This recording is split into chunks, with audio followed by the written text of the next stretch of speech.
ನಮಸ್ತೆ, welcome back to the channel. ಇನ್ನೊಂದು ವಿಡಿಯೋಗೆ ಸ್ವಾಗತ ಸುಸ್ವಾಗತ. ಸೊ ಆಲ್ರೆಡಿ ಟೈಟಲ್ಲು ತಮ್ಮನೇಲಿ ನೋಡಿ ನಿಮ್ಗೆ ಆಲ್ರೆಡಿ ಗೊತ್ತಾಗಿರುತ್ತೆ. ಸೊ ಇವತ್ತಿನ ಟಾಪಿಕ್ ಏನಂತ,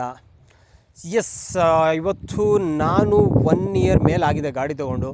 ಸೊ ಇದರ ಓನರ್ಶಿಪ್ ರಿವ್ಯೂ ಮಾಡೋಣ ಅಂತ ಇವತ್ತೊಂದು ಒಳ್ಳೆ ಡೆಸ್ಟಿನೇಷನ್ಗೆ ಎತ್ಕೊಂಡ್ಬಂದಿದ್ದೀನಿ ಗಾಡಿನ. ಗಾಡಿ ಪ್ರೋಸ್ ಕಾನ್ಸ್ ಎಲ್ಲದನ್ನು ಡಿಸ್ಕಸ್ ಮಾಡೋಣ ಇವತ್ತಿನ ಈ ವಿಡಿಯೋದಲ್ಲಿ. So without any further ado we'll get into the video. So ಅದಕ್ಕೂ ಮುಂಚೆ ಚಾನಲ್ನ ಸಬ್ಸ್ಕ್ರೈಬ್ ಮಾಡ್ಕೊಳ್ಳಿಲ್ಲ ಅಂತ ಸಬ್ಸ್ಕ್ರೈಬ್ ಮಾಡ್ಕೊಳ್ಳಿ. Let's get into the video.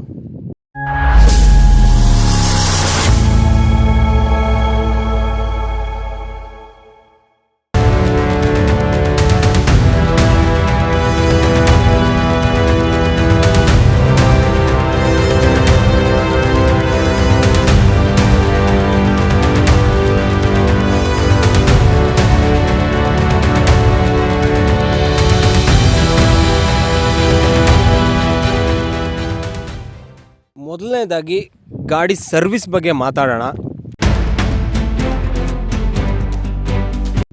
Company through default ನಿಮ್ಗೆ ಏನು ಕೊಡ್ತಾರೆ ಅಂತ ಹೇಳಿದ್ರೆ 4 ಫ್ರೀ ಸರ್ವಿಸ್ ಕೊಡ್ತಾರೆ. ಸೊ ಅದಾದಮೇಲೆ ನಿಮಗೆ ನೆಕ್ಸ್ಟ್ 4 ಸರ್ವಿಸು ಪೇಯ್ಡ್ ಸರ್ವಿಸ್ ಅಂತ ಕೊಡ್ತಾರೆ. ಸೊ ಇದು ಮೇಯ್ನಾಗಿ ಯಾಕೆ ಕೊಡ್ತಾರೆ ಅಂತ ಹೇಳಿದರೆ, ಸೊ ನಿಮಗೆ ಗಾಡೀಲಿ two years by default warranty ಬರುತ್ತೆ, engine warranty. So engine warranty ಅದು ನಿಮಗೆ 2 ಇಯರ್ಸ್ ಬರುತ್ತೆ, ಪ್ಲಸ್ 3 ಇಯರ್ಸ್ ನಿಮಗೆ ಎಕ್ಸ್ಟ್ರಾ ಕೂಡ ತೊಗೋಬೋದು. So by default for 2 years at any cost ಏನೇ ಡ್ಯಾಮೇಜ್ ಆಗಿದ್ರು ಕೂಡ ಇಂಜಿನಲ್ಲಿ, ಸೊ ನಿಮಗೆ ಫ್ರೀಯಾಗಿ ಕಂಪನಿಯಿಂದ so whatever the damage happen ಅದನ್ನು ರಿಪ್ಲೇಸ್ ಮಾಡಿ ಅವರೇ ಕೊಡ್ತಾರೆ. ಬಟ್ ಟೈಮ್ ತೊಗೊಳುತ್ತೆ, there are some procedures, but it's well and good. So ಇಂಜಿನಲ್ಲಿ ಏನೇ ಆದರೂ ಅವರೇ ರಿಪ್ಲೇಸ್ ಮಾಡಿ ಕೊಡ್ತಾರೆ. ಸೊ ಇನ್ನೊಂದು ಪಿರಿಯಾಡಿಕ್ ಸರ್ವಿಸ್ ಆ್ಯಂಡ್ ಮೇಂಟೆನೆನ್ಸ್ ಅಂತ ಬಂದರೆ, ಸೊ ನೀವು ನೋಡ್ತಾ ಇರ್ಬೋದು. ಸೊ ಕಮ್ಮಿ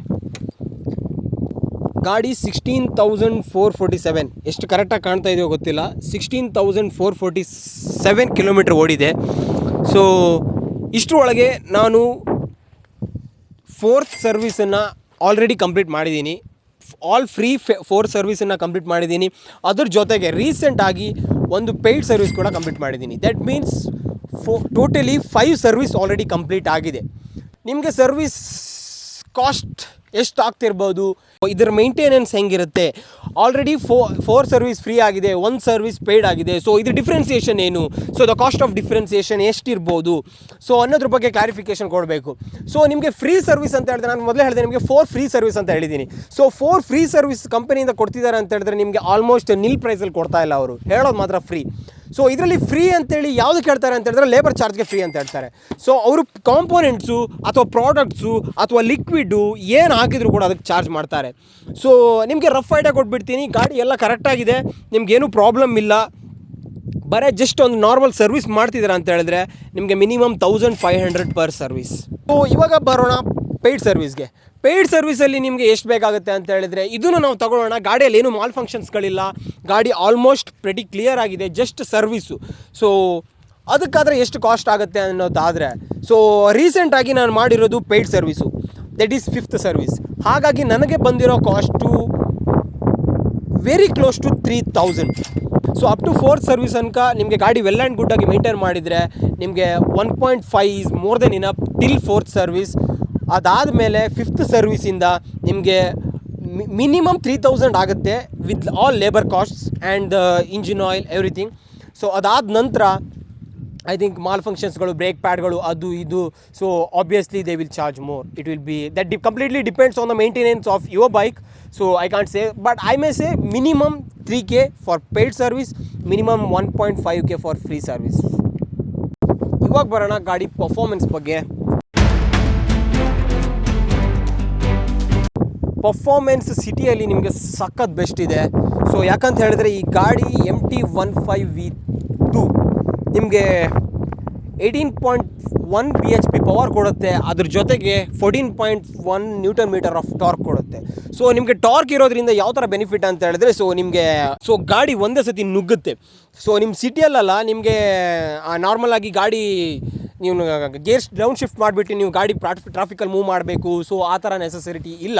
so 14.1 newton metre of torque ಇರೋದ್ರಿಂದ ಸೊ ಇನಿಷಿಯಲ್ ಆಗಿ ಪಿಕಪ್ಪನ್ನು ಸಖತ್ತಾಗಿ ತಗೊಳ್ಳುತ್ತೆ.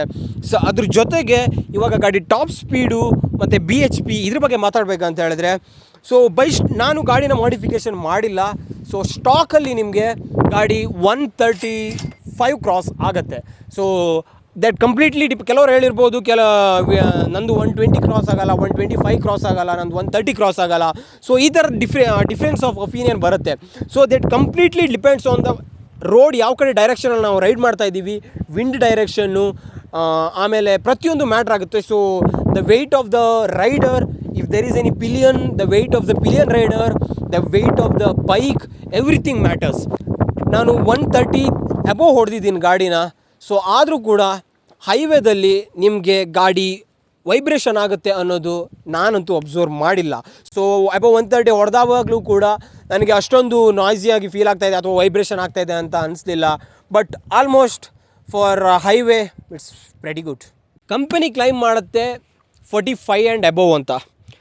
ಸೊ ನಾನು ಕ್ಲಿಯರ್ ಪಿಕ್ಚರ್ ಕೊಟ್ಬಿಡ್ತೀನಿ. ಸೊ ಇದರಲ್ಲೇನೂ ಮಾತೇ ಇಲ್ಲ. ಸೊ ಇದರಲ್ಲಿ ಹೈಡ್ ಮಾಡೋಕ್ಕೇನೂ ಇಲ್ಲ.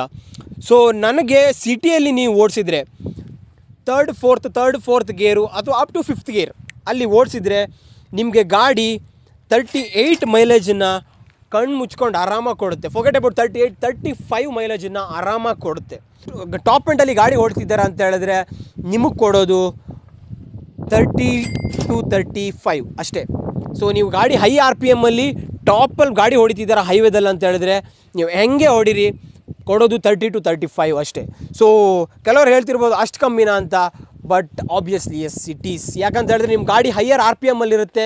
ಸೊ ನಿಮಗೆ ಇನ್ನೊಂದೇನಂತ ಹೇಳಿದ್ರೆ ನೀವು ಗಾಡಿ ಆಕ್ಸಿಲರೇಷನ್ ಕೊನೆಗೆ ತನಕ ಹೋಗಿರ್ತೀರಾ, RPM ಹೈಯಲ್ಲಿರುತ್ತೆ. ಸೊ ಹಾಗಾಗಿ ಆಬ್ವಿಯಸ್ಲಿ ನಿಮಗೆ 30 to 35ನೇ ಕೊಡೋದು. ಸೊ ಇನ್ನು ಹೈವೇದಲ್ಲಿ ನಾರ್ಮಲಾಗಿ ನೀವು ಗಾಡಿ ಓಡಿಸಿದ್ರೆ ಐ ಥಿಂಕ್ 80-90 ಗಾಡಿ ಓಡಿಸಿದ್ರೆ ಎಷ್ಟು ಮೈಲೇಜ್ ಕೊಡುತ್ತೆ ಅಂತ ಹೇಳಿದ್ರೆ, ಸೊ ನಾನು ಎಕ್ಸ್ಪೀರಿಯನ್ಸ್ ಮಾಡಿದವಾಗೆ in the span of 1 year, highest mileage I got on highway cruising on only 80 to 85, that is 55 mileage per liter. ಇವಾಗ ಬರೋಣ ಮೋಸ್ಟ್ ಅವೈಟೆಡ್ ಸೆಗ್ಮೆಂಟ್, ಗಾಡಿ ಪ್ರಾಬ್ಲಮ್ಸ್ ಏನಿದೆ ಅನ್ನೋದ್ರ ಬಗ್ಗೆ.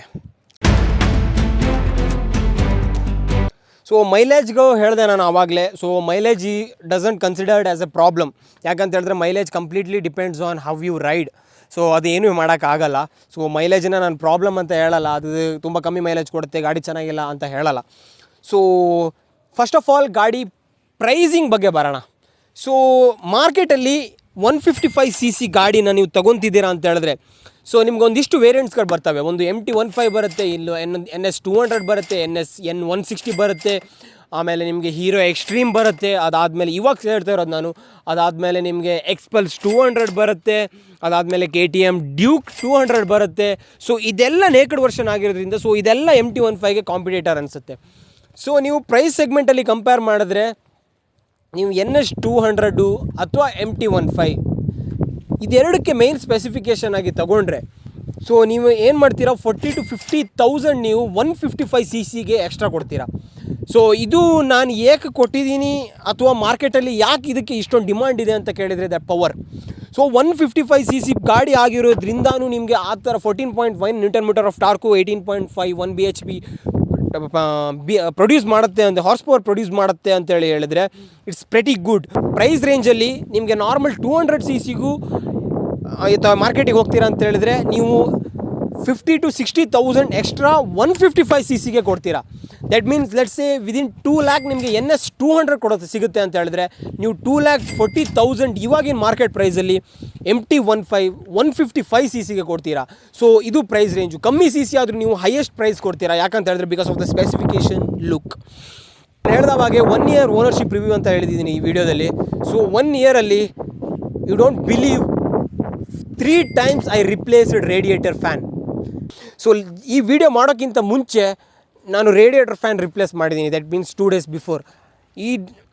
ಅಂತ ಹೇಳಿದ್ರೆ ಇದರಲ್ಲಿ ಮೇಜರ್ ಪ್ರಾಬ್ಲಮ್ ಅಂತ ಹೇಳಿದ್ರೆ ರೇಡಿಯೇಟರ್ ಫ್ಯಾನು. ನಾನು ಐ ಥಿಂಕ್ ಫಸ್ಟ್ ಟೈಮ್ ಆದವಾಗ ಏನು ಅಂದ್ಕೊಂಡಿರಲಿಲ್ಲ, ಸೆಕೆಂಡ್ ಟೈಮ್ ಆದವಾಗಲೂ ನಾರ್ಮಲ್ ಅಂದ್ಕೊಂಡೆ, third time ಆದವಾಗ so something is missing ಅಂತ ಅನಿಸ್ತಾ ಇತ್ತು. ಹಾಗಾಗಿ ನಾನು ಕಂಪ್ಲೀಟ್ ಚೆಕಿಂಗ್ ಮಾಡೋಕ್ಕೆ ಹೇಳಿದ್ದೀನಿ ಸರ್ವಿಸ್ ಸ್ಟೇಷನಲ್ಲಿ. ಅದಾಗಿಯೂ ಕೂಡ ಅವ್ರು ಹೇಳ್ತಾ ಇದ್ದಾರೆ it's A universal problem. So radiator fan for MT-15 for R15 ಏನೂ ಮಾಡೋಕ್ಕಾಗಲ್ಲ. ರೀಸೆಂಟಾಗಿ ಇವಾಗ ಹಾಕಿರೋದು ಫುಲ್ಲಿ ಅಪ್ಡೇಟೆಡ್ ಫ್ಯಾನ್ ಅಂತೇಳಿ ಹೇಳ್ತಿದ್ದಾರೆ. ಬಟ್ ಗೊತ್ತಿಲ್ಲ ಅದು ಯಾವಾಗ ಅದೂ ಕೈ ಕೊಡುತ್ತೆ ಅಂತ ಗೊತ್ತಿಲ್ಲ. ಬಟ್ ಮೇಯ್ನ್ ಥಿಂಗ್ ಅಂತೇಳಿ ಹೇಳಿದ್ರೆ ರೇಡಿಯೇಟರ್ ಫ್ಯಾನು ಇದೊಂದು ಬಿಟ್ಟರೆ ಗಾಡಿಯಲ್ಲಿ ಕಾನ್ಸ್ ಅಂತ ನಾನು ಏನೂ ಐಡೆಂಟಿಫೈ ಮಾಡಿಲ್ಲ ಇದ್ರ ತನಕ. ಇನ್ನೊಂದು ಸೀಟಿಂಗಿಗೆ ಬಂತಂತ ಹೇಳಿದ್ರೆ, ಸೊ ಎದುರುಗಡೆ ನಿಮಗೆ ಪಿಲಿಯನ್ ರೈಡರ್ಗೆ ಸೀಟಿಂಗ್ ಸ್ವಲ್ಪ ಪರವಾಗಿಲ್ಲ, ಸ್ವಲ್ಪ ಕುಷನ್ ಚೆನ್ನಾಗಿದೆ. ಯಾಕಂತೇಳಿದ್ರೆ ನೀವು ರೈಡ್ ಮಾಡ್ತಿರುವಾಗ ನಿಮಗೆ ಟ್ಯಾಂಕ್ಗೆ ಗ್ರಿಪ್ಪಲ್ಲಿ ಕೂತ್ಕೊಂಡಿರೋದ್ರಿಂದ ರೈಡು ಅಷ್ಟೊಂದು ಕಂಫರ್ಟಬಲ್ ಅನಿಸುತ್ತೆ. ಯಾಕಂದರೆ ನಾನು 450 ಕಿಲೋಮೀಟ್ರ್ ಒಂದೇ ಸಿಂಗಲ್ ಸ್ಟ್ರೆಚಲ್ಲಿ ರೈಡ್ ಹೋಗಿದ್ದೀನಿ ಅಂತ ಹೇಳಿದ್ರೆ ವಿದಿನ್ 8 hours. ನನಗೆ ಅಷ್ಟೊಂದು ಹಾರ್ಡ್ ಫೀಲಿಂಗ್ ಏನಾಗಿಲ್ಲ. ಸೊ ಇನ್ನೊಂದು ವಿಷಯ, ಹಿಂದ್ಗಡೆ ಯಾರು ಕೂತ್ಕೊತಾರೆ ಅವ್ರಿಗೆ ಸ್ವಲ್ಪ ಡಿಸ್ಕಂಫರ್ಟ್ ಅನಿಸುತ್ತೆ. ಸೊ ನನ್ನ ಪ್ರಕಾರ ಹಾರ್ಡ್ಲಿ ಇದು ಒಂದು 20 ಸೆಂಟಿಮೀಟರ್ 25 ಸೆಂಟಿಮೀಟ್ರು ಇಲ್ಲ ಹಿಂದ್ಗಡೆ ಪಿಲಿಯನ್ ರೈಡರ್ಗೆ ಸೀಟು. ಹಾಗಾಗಿ ತುಂಬ ನ್ಯಾರೋ ಇರೋದ್ರಿಂದ ಸೊ ಹಿಂದ್ಗಡೆ ಕೂತ್ಕೊಳ್ಳೋರಿಗೆ ಸ್ವಲ್ಪ ಡಿಸಪಾಯಿಂಟ್ ಅನಿಸುತ್ತೆ. ಇಷ್ಟು ನಾನು 1 year ಗಾಡಿ ಓಡಿಸಿ ಕಂಡುಕೊಂಡಿರೋ ವಿಷಯ. ಸೊ ಐ ಥಿಂಕ್ ಈ ಇನ್ಫಾರ್ಮೇಷನ್ ನಿಮಗೆ ಎಷ್ಟು ಹೆಲ್ಪ್ಫುಲ್ ಆಯಿತು ಅಂತ ನನಗೆ ಗೊತ್ತಿಲ್ಲ.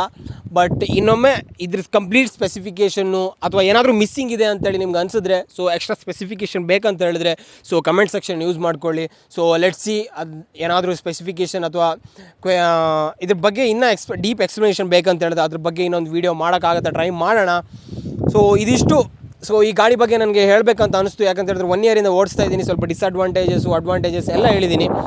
ಐ ಥಿಂಕ್ ಈ ವಿಡಿಯೋ ನಿಮಗೆ ಇಷ್ಟ ಆಯ್ತು ಅನ್ಕೊತ, ಒಂದು ವೇಳೆ ಚಾನಲ್ನ ಸಬ್ಸ್ಕ್ರೈಬ್ ಮಾಡ್ಕೊಳ್ಳಿಲ್ಲ ಅಂತ ಸಬ್ಸ್ಕ್ರೈಬ್ ಮಾಡ್ಕೊಳ್ಳಿ, ನಿಮಗೆ ಕಂಪ್ಲೀಟ್ ಅಪ್ಡೇಟ್ ಸಿಗ್ತಾ ಇರುತ್ತೆ. ಸರಿ, ಹಾಗಾದರೆ I think you like the video.